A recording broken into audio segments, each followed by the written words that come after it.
Hello everyone, this is Poorly Drawn Randomness, and today we're going to be talking about something that came up in my head while making a video last night.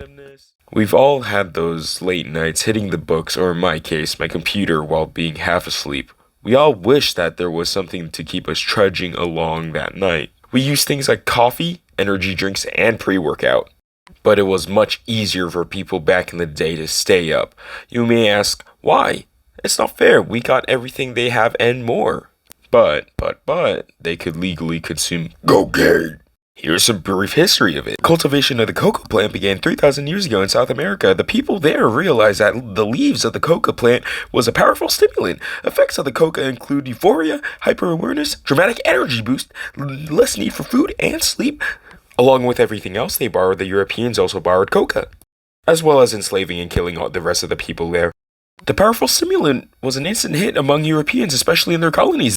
The Europeans realized that they could force their slaves into basically double overtime. They would prescribe coca to their slaves and servants, which would dramatically ramp up the production of whatever they were making. However, the coca wasn't cocaine until 1859. A German scientist named Albert Neumann was the one who isolated cocaine from coca. In the 1880s, our favorite philosopher, Sigmund Freud, literally used himself as a guinea pig on the drug. He would describe the sensations and effects of the drug, while also ignoring the negative side effects such as overdosing and hallucinations. In 1886, John Pemberton put coca in his new drink, Coca Cola. This propelled the drink into popularity using the power of drugs and the reliance of it. So in reality, Coca Cola, the mega company, owes all of its thanks and successes on cocaine since their very company is built upon it. In 1922, cocaine was officially banned. But the thing about us pesky humans is that when we want something, we go to great lengths to get it. And so began the resurgence of coke in America. It was around the 70s and 80s that both hippies and partygoers gave in to the coke craze.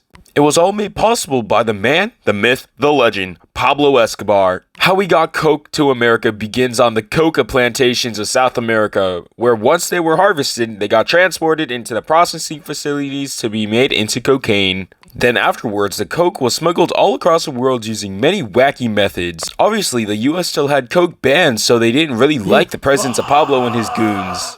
But they had many ways around the law, such as airports. This was before tough airport security, so most smugglers could just pack coke into their clothes and luggages. They also had submarines to transport coke in by the tons, where they met up with people who were already inside the US. Obviously, he had a bad rep in America, but in reality, he was seen as a Robin Hood figure in Colombia, especially in his hometown of Medellin, where he turned an impoverished country into a livable one. Now, I'm not saying that he was perfect. No, he actually killed a ton of his competition in horrific ways in which I cannot show you. But yeah, that's a brief history of coke. This is Poorly Drawn Randomness, and I hope you enjoyed that especially speedy video. I'll catch you in the next one. Peace.